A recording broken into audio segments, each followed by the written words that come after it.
اسرائیل نے فلسطین پر قبضہ کس طرح کیا؟ اس کہانی کا آغاز 1917 سے ہوتا ہے، جب بیلفور ڈکلریشن میں برٹین نے یہودیوں کے لیے فلسطین میں وطن کی حمایت کی اور اس وقت تقریباً 60,000 یہودی ریجن میں موجود تھے۔ پھر 1940 میں ہولوکاسٹ کے بعد لاکھوں یہودیوں نے پناہ حاصل کرنے کے لیے یورپ سے فلسطین ہجرت کی۔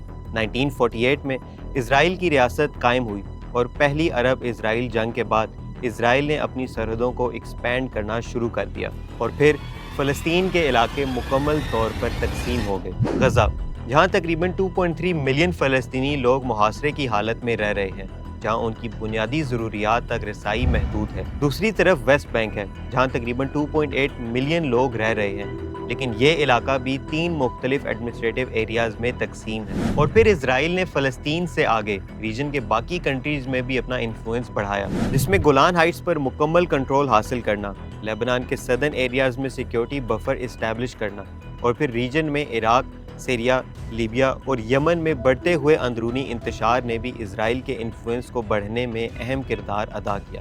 اس سب کا کنکلوژن یہ ہے کہ ریجن میں اب پاور بیلنس شفٹ ہو رہا ہے۔ آج کے دور میں پاور صرف ٹیریٹری تک محدود نہیں، بلکہ ملٹری، انٹیلیجنس، پولیٹیکل الائنسز اور ڈپلومسی کے ذریعے مانی جاتی ہے، اور یہی اسرائیل کے گریٹر اسرائیل کا کنسیپٹ ہے۔ اور مسلم کنٹریز ریجن میں اسرائیل کا کاؤنٹر صرف یونٹی سے کر سکتی ہیں، وہ یونٹی جو دہائیوں سے ہم نہ دیکھ سکے۔